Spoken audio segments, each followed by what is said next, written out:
Hi, ಇವತ್ತು Max 2 ನೋಡ್ಕೊಂಬಂದ್ವಿ. ಸಾರಿ, mark ನೋಡ್ಕೊಂಡು ಬಂದ್ವಿ. ಏನೋ ಎರಡು ಒಂಥರ ಒಂದೇ ಬಿಡಿ. ನೀವೇನಾದರೂ ಸುದೀಪ್ ಅವ್ರ ಫ್ಯಾನ್ ಆಗಿದ್ದರೆ ಟೇಕ್ ಮೈ ವರ್ಡ್, ವಿಜಯ್ ಅವರು ಸುದೀಪ್ ಅವ್ರಿಗೋಸ್ಕರ ಡೈರೆಕ್ಟ್ ಮಾಡೋ ನೆಕ್ಸ್ಟ್ ಎಲ್ಲ ಮೂವೀಸು ನೋಡಿ. ಸುದೀಪ್ ಅವರು ಅವ್ರ ಪರ್ಸ್ನಲ್ ಫೇವ್ರೇಟ್ ಏನೋ ಅನ್ನೋ ರೇಂಜಲ್ಲಿ ಕ್ಯಾರೆಕ್ಟರೈಸೇಷನ್ ಮಾಡಿರ್ತಾರೆ. ಈ ಮೂವಿಯಲ್ಲೂ ಅಷ್ಟೇ ಅವ್ರಿಗೆ ಕೊಟ್ಟರು ಬಿಲ್ಡಪ್, ಆ ಇಂಟ್ರೊಡಕ್ಷನ್, ಹೈಪ್, ಓ ಮೈ ಗಾಡ್. ಮೂವಿ ಹೇಗಿತ್ತು, ಏನು ಸೂಪರ್ ಆಗಿತ್ತು, ಏನು ನಮ್ಗೆ ವರ್ಕ್ ಆಗಿಲ್ಲ ಎಲ್ಲ ನೋಡೋಣ.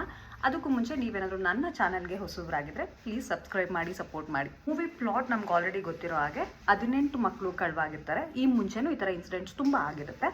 ಸೊ ಹೀರೋ ಎಂಟ್ರಿ ಆಗಿ ಈ ಮಕ್ಕಳನ್ನ ಹೇಗೆ ಸೇವ್ ಮಾಡ್ತಾರೆ ಅನ್ನೋದೇ ಪ್ಲಾಟ್.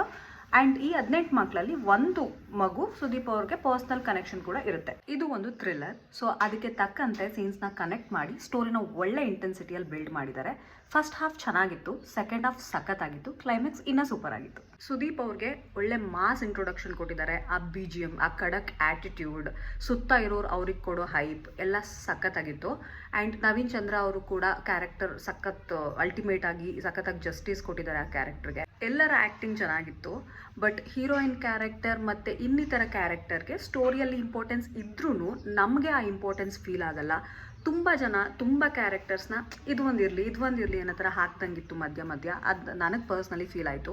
ಮತ್ತು ಫಾಸ್ಟ್ ಮೂವಿಂಗ್ ಇದೆ, ಪಟ ಓಡುತ್ತೆ, ಬೋರ್ ಆಗಲ್ಲ. ಮ್ಯೂಸಿಕ್ ಡೈರೆಕ್ಟರ್ ಅಜ್ನೀಶ್ ಲೋಕನಾಥ್ ಅವ್ರ ಬಗ್ಗೆ ಹೇಳಲೇಬೇಕು. ಇವರ ಕಂಪೋಸಿಷನ್ ಹೇಗಿರುತ್ತೆ ಅಂದರೆ ಹೀರೋ ಯಾರಿರ್ತಾರೆ ಅನ್ನೋದ್ರ ಮೇಲೆ ಇವರ ಲೆವೆಲ್, ಆ ಮ್ಯೂಸಿಕ್ ಲೆವೆಲ್ ಡಿಪೆಂಡ್ ಆಗಿರುತ್ತಾ ಅಂತ ಅನಿಸ್ತು ನನಗೆ ಪರ್ಸ್ನಲಿ.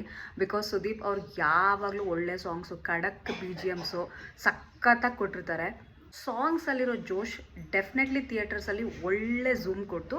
ಬಟ್ ಸಾಂಗ್ ಪ್ಲೇಸ್ಮೆಂಟ್ಸ್ ಅಷ್ಟೊಂದು ವರ್ಕ್ ಆಗಲಿಲ್ಲ. ಥ್ರಿಲ್ಲರ್ ಮೂವೀಸ್ಗೆ ಸಾಂಗ್ ಪ್ಲೇಸ್ಮೆಂಟ್ ಮಾಡೋದು ಕಷ್ಟನೇ. ಇನ್ನು ಇದು 2 ನೈಟ್ಸಲ್ಲಿ ನಡೆಯೋ ಕತೆ. ಮನೇಲಿ ಏನಾದ್ರು ದೊಡ್ಡವ್ರನ್ನ ಈ ಮೂವಿ ಕರ್ಕೊಂಡು ಹೋಗ್ಬಿಟ್ರೆ ಏನು ಈ ಕತ್ಲು ಮೂವಿ ನೋಡೋಕ್ಕೆ ಎಷ್ಟೊಂದು ದುಡ್ಡು ಖರ್ಚು ಮಾಡಿ ಕರ್ಕೊಂಡ್ಬಂದಿದ್ದೀರಲ್ಲ ಅಂತ ಹೇಳ್ತಾರೆ. ಮ್ಯಾಕ್ಸಲ್ಲಿ ಕೂಡ ನಮಗೆ ಸೇಮ್ ಫೀಡ್ಬ್ಯಾಕ್ ಸಿಕ್ಕಿತ್ತು. ಈ ಕತ್ಲು ಡಾರ್ಕ್ ಫ್ರೇಮ್ಸ್ ಸಖತ್ ಫೇಮಸ್ ಆಗಿಬಿಟ್ಟಿದೆ ಇತ್ತೀಚಿನ ಎಲ್ಲ ಮೂವೀಸಲ್ಲಿ. ಅದು ಬಿಡೋಣ. ಮೂವಿ ಹೇಗಿತ್ತು ಒಂದು ಲೈನಲ್ಲಿ ಹೇಳಿ ಅಂತಂದರೆ ಚೆನ್ನಾಗಿತ್ತು. ಆ್ಯಕ್ಟಿಂಗ್ ಹೇಗಿತ್ತು ಅಂದರೆ ಆ್ಯಸ್ ಯೂಶ್ವಲ್ ಸಖತ್ತಾಗಿತ್ತು. ಸುದೀಪ್ ಅವರು ಸಖತ್ತಾಗಿ ಕ್ಯಾರಿ ಮಾಡಿದ್ದಾರೆ ಆ ಕ್ಯಾರೆಕ್ಟರ್ನ, ಅವರನ್ನು. ಲಾಜಿಕ್ ಹೇಗಿತ್ತು ಅಂದರೆ ಖಂಡಿತ ತುಂಬ ಸೀನ್ಸ್ ಆರ್ ಈವೆಂಟ್ಸ್ಗೆ ಲಾಜಿಕೇ ಇರಲಿಲ್ಲ. ಹೀರೋ ಬಿಲ್ಡಪ್ ಹೇಗಿತ್ತು, ಜಾಸ್ತಿ ಇತ್ತು. ಬಟ್ ಓಕೆ, ಬಿಕಾಸ್ ಅಷ್ಟು ದೊಡ್ಡ ಸ್ಟಾರ್ನ ಹಾಕೊಂಡು ಮೂವಿ ಮಾಡ್ತಿದ್ದೀರಾ ಅಂದರೆ ಆ ಬಿಲ್ಡಪ್ ಕೊಡೋ ಅವಶ್ಯಕತೆ ಇದ್ದೇ ಇರುತ್ತೆ. ನೀವು ಸುದೀಪ್ ಅವರ ಫ್ಯಾನ್ ಆಗಿದ್ದರೆ ಡೆಫಿನೆಟ್ಲಿ ಥಿಯೇಟರ್ ಎಕ್ಸ್ಪೀರಿಯನ್ಸ್ನ ಮಿಸ್ ಮಾಡಬೇಡಿ. ಹೋಗಿ ಮೂವಿ ನೋಡಿ. ವರ್ಷಕ್ಕೆ ಒಂದೇ ಮೂವಿ ಬರೋದು. ಇಲ್ಲ ಅಂದ್ರೂ ನಮ್ಮ ಕನ್ನಡ ಸಿನಿಮಾ ರೀ, ಒಂದೊಂದ್ಸಲ ವರ್ತ್ ವಾಚಿಂಗ್ ಮೂವೀಸ್ಗಳಿಗೆ ಕಾಯ್ತಾ ಇರ್ತೀವಿ ಥಿಯೇಟರ್ಸ್ಗೆ ಹೋಗಿ ನೋಡಬೇಕು ಅಂತ. ಸೊ ಡೆಫಿನೆಟ್ಲಿ ಈ ಮೂವಿ ಹೋಗಿ ನೋಡಿ, ಸಪೋರ್ಟ್ ಮಾಡಿ.